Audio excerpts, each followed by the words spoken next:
you're not going to acknowledge God in your leisure, తీరిక సమయంలో దేవుణ్ణి గుర్తించకపోతే, చాలామంది అంటారు నాకు దేవుని సన్నిధికి వస్తే భక్తి ఎక్కువైపోతుందండి, దేవుని సన్నిధికి వస్తే భక్తి ఎక్కువైపోతుంది, ఎక్కడ లేని కన్నీళ్ళు వచ్చేస్తాయి, ఎక్కడ లేని ఆరాధించాలని ఆశ పుడుతుంది.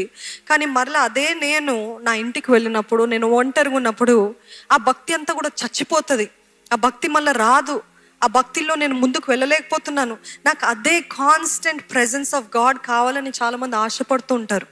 నేను ఒకటే అంటానండి, ఆ ఒంటరి సమయంలో మీకు మూడు లేదేమో ఆరాధించడానికి, మీరు స్తుతించడానికి మనసు రావట్లేదేమో, అయినప్పటికీ మీ మనసులో కొద్దిగా మీ కొద్ది స్వరము బయటికి వచ్చినా పర్వాలేదు, ఆ కొద్ది స్వరముతో దేవానికి స్తుతులయ్యా, దేవాను గొప్ప దేవుడు అయ్యా, ఈ వీడియోస్ వస్తున్నాయా, అశ్లీలమైనవి మీ దృశ్యాలు మీ ముందు కనబడుతున్నాయా, అశ్లీలమైన మాటలు మీకు వినబడుతుందా, అక్కర్లేని కార్యాలు అక్కర్లేని మనుషులు వచ్చారా మీ జీవితంలో, అన్నీ పక్కన పెట్టేసి నేను నా స్వబుద్ధి కాదు, నా సొంత ఇష్టాలు కాదు, నా ఇచ్చలు నా వాంఛలు కాదు, నాకు ఆశ పడింది కాదు, ఈ సమయంలో ఎవ్వరు చూడని సమయంలో కూడా నేను ఆ దేవాది దేవుని పైన ఆధారపడుతూ ఆయనని గుర్తిస్తాను, ఇక్కడ ఆయన ఉన్నాడు, ఆయన యందు భయభక్తులు కలిగి నేను జీవిస్తాను అన్నట్లయితే, అటువంటి ప్యూర్ హార్టెడ్ పీపుల్ కలిగినట్లయితే వారు ఇలాగ అడిగితే అన్నీ కూడా జరిగిపోతాయండి. నమ్ముతున్నారా?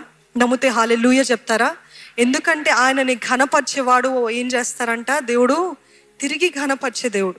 మీరు ఆ ఒంటరి సమయంలో కూడా ఆయనకి ఇష్టానుసారంగా బ్రతుకుతున్నప్పుడు, ఆ ఏకాంత సమయంలో కూడా దేవుడికి ఇది ఇష్టం లేదు, ఇక్కడ నా దేవుడు ఉన్నాడు, నా దేవుడు చూస్తున్నాడు అని భయభక్తులతోటి జీవిస్తున్నట్లయితే, నా బిడ్డ నన్ను గౌరవిస్తున్నాడు కదా, నా బిడ్డ నన్ను గౌరవిస్తుంది కదా, నేను తిరిగి గౌరవిస్తాను, నేను తిరిగి ఘనపరుస్తానని చెప్పి, అప్పుడు నిశ్చయంగా మీరు ఏది ప్రార్థించినా యేసే నామంలో అది జరుగుతుంది.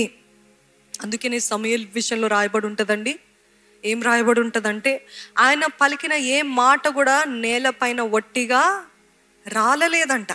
ఎందుకని? Because he was that close to God. అంత సన్నిహితంగా ఉన్నాడు కాబట్టి ఆయన పలికిన మాట, అంటే దేవుని నామంలో దేవా ఇది జరిగించు అని అంటే జరిగిస్తాడు, దేవా ఇది అయిపోవాలి అని అంటే అయిపోయేలాగా దేవుడు చూసుకుంటాడు. ఎందుకు?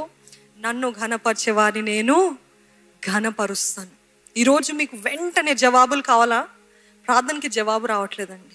సన్నిహితంగా ఉన్నారా దేవునితో? యథార్థంగా బ్రతుకుతున్నారా? పరిశుద్ధంగా కాపాడుకుంటున్నారా? మీరు నేను పరిశుద్ధుడుని కనుక మీరు కూడా పరిశుద్ధులై ఉండురి అని ఆయన వాక్యం తెలియజేస్తుందండి.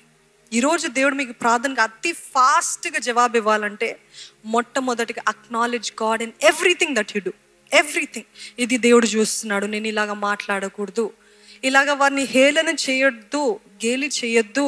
నాకు కూడా ఉందండి, గేలి చేసే స్వభావం నాకు బాగా ఉండేది. నేను కాలేజీలో ఉండే టైంలో, మారు మనసు పొందని సమయంలో అందరినీ బులింగ్ అంటారు కదా, ర్యాగింగ్ అంటారు కదా, మా స్నేహితురాల కంటే ఇంకా ఎక్కువ, ఒక 100% ఎక్కువే చేస్తాను. అంత భయంకరంగా ర్యాగింగ్, అంత భయంకరంగా గేలి చేసే స్వభావం నాలో ఉంది.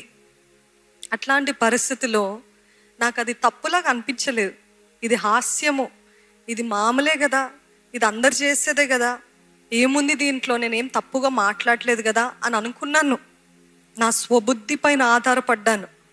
కానీ ఎప్పుడైతే మారు మనసు పొందానో, దేవుడు ప్రతీది కూడా అన్నీ మైక్రోస్కోప్లో పెట్టి చూస్తే ఎలాగా కనిపిస్తాయండి అన్నీ పెద్దగా, అదే రీతిగా దేవుడు నన్ను అలాగా పరీక్షిస్తూ, ఇది కూడా తప్పు, చెక్కుకో, సరి చేసుకో, నువ్వు మాట్లాడే మాటలు ఇతరుల హృదయాలు గాయపరుస్తున్నాయి, ఇతరుల గుండెలు పగిలిపోతున్నాయి, నీకు అది హాస్యంగా ఉంది, నువ్వు మీ ఫ్రెండ్స్ కోసం చేస్తున్నావు, వీరి కోసం చేస్తున్నావు, కానీ నువ్వు మాట్లాడే మాటలు వారి జీవితాన్ని ఎంతో భయంకరంగా ప్రభావితం చేస్తాయి. కాబట్టి నోటికి కళ్ళెము వేసుకో అని దేవుడు బయలుపరిచినప్పుడు, అది మొదలుకొని ఇప్పటికీ ఆ స్వభావం అప్పుడప్పుడు బయటికి వస్తూ ఉంటుంది.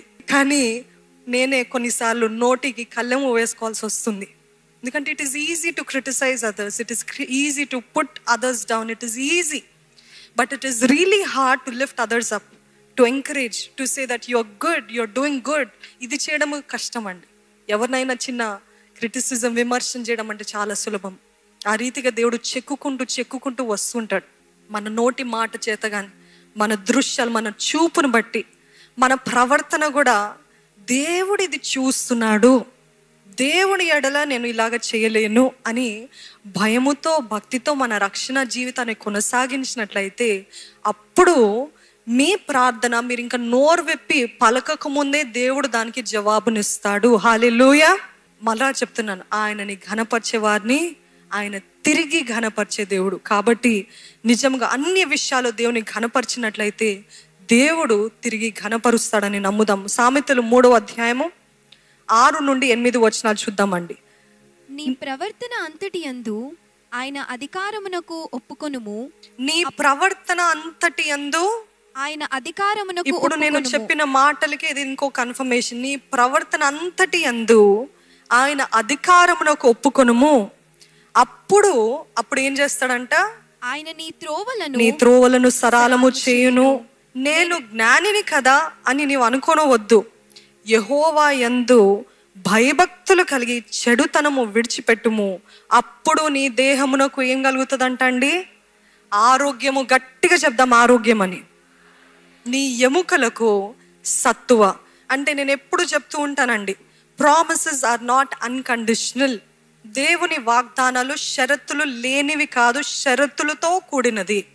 ఆయన ప్రేమ షరతు లేని ప్రేమ, అగాపే ప్రేమ. కానీ ఆయన వాగ్దానాల దగ్గరకు వచ్చేసరికి వాగ్దానాలు ఆర్ కండిషనల్. ఇప్పుడు చదివినట్లయితే నీ ప్రవర్తన అంతటి యందు ఆయన అధికారంకు ఒప్పుకుంటే, నీ త్రోవలన్నిట్లో నువ్వు సరిగ్గా జీవిస్తే అప్పుడు ఏం జరుగుతుందంట? నీ త్రోవలు సరళము చేయబడతాయి. అదే రీతిగా నీ దేహమునకు ఆరోగ్యము, నీ ఎముకలకు సత్తువ కలుగుతుందంట.